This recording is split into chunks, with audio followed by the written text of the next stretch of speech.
ನಮಸ್ಕಾರ ಸ್ನೇಹಿತರೆ, ಇವತ್ತು ನಾನು ಹುಣಸೂರು ಗ್ರಾಮದಲ್ಲಿರುವಂಥ ನಮ್ಮ ಚೇತನ್ ಚಂಗಪ್ಪರವರ ಒಂದು ಫ್ಲವರ್ ಪಾಲಿ ಹೌಸ್ನಲ್ಲಿ ನಾನಿದ್ದೀನಿ. ಇವತ್ತು ಈ ಪಾಲಿ ಹೌಸ್ಗೆ ನಮ್ಮ ಸ್ಟಿಮ್ರಿಚ್ಚು ಮತ್ತು ಶೇತು NPK ಬಯೋ 99 ಹಾಗೂ ಲಾರ್ವಿಸೈಡ್ ಮತ್ತು ಆ್ಯಂಟಿವೈರಲ್ನ ಉಪಯೋಗಿಸಿ ಪೂರ್ಣ ಪ್ರಮಾಣದಲ್ಲಿ ಜೈವಿಕ ತಂತ್ರಜ್ಞಾನವನ್ನು ಅಳವಡಿಸಿ ಇವತ್ತು ಈ ಒಂದು ಹೂವನ್ನು ಬೆಳೆದಿದ್ದಾರೆ. ಹೂವು ಯಾವ ರೀತಿ ಇದೆ, ಇದರ ಇಳುವರಿ ಹೇಗೆ ಬಂದಿದೆ ಅನ್ನೋದನ್ನು ಇಲ್ಲಿಯ ಮ್ಯಾನೇಜ್ಮೆಂಟ್ ನೋಡ್ಕೋತಾ ಇರುವಂಥ ನಮ್ಮ ಶಿವಣ್ಣ ಸರ್ ಇದ್ದಾರೆ, ಅವ್ರನ್ನ ಭೇಟಿ ಮಾಡೋಣ. ಅವರ ಒಂದು ಅನಿಸಿಕೆಗಳನ್ನ ಅಭಿಪ್ರಾಯಗಳನ್ನ ಕೇಳೋಣ. ಬನ್ನಿ. Welcome to Hunsur poly house. Shivanna sir ಅನುಭವಗಳನ್ನ ಶೇರ್ ಮಾಡ್ಕೊಳ್ಳೋಣ ಸ್ನೇಹಿತರೆ.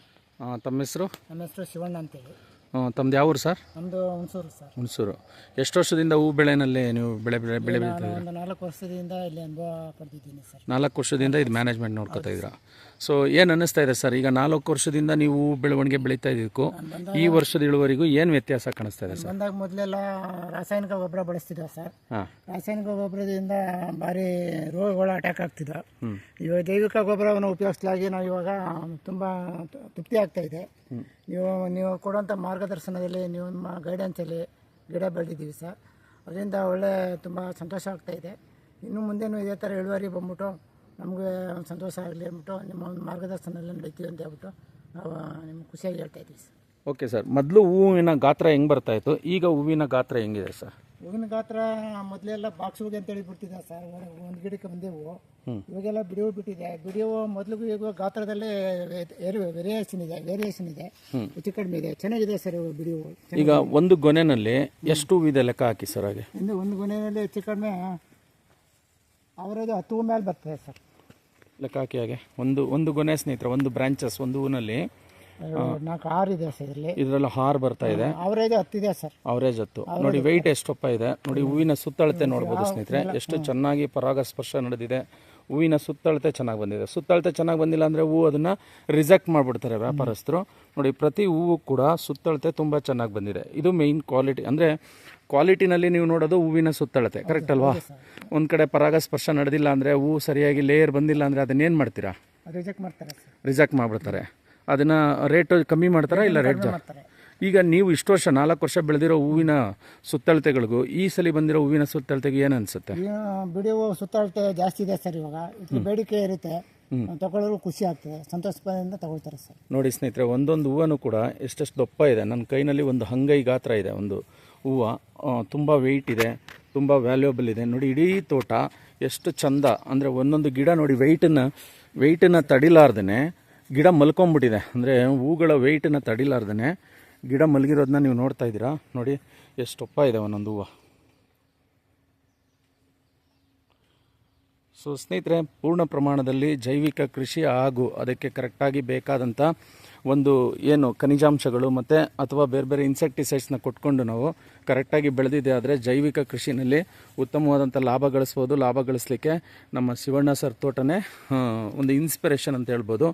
ಸೊ ಇದ್ರ ಮಾಲೀಕರಾದಂಥ ಚೇತನ್ ಚಂಗಪ್ಪ ಅವರು ಕೂಡ ಇಷ್ಟೊತ್ತು ದೂರವಾಣಿ ಕರೆನಲ್ಲಿ ನಮ್ಮ ಜೊತೆ ಮಾತಾಡಿದ್ರು.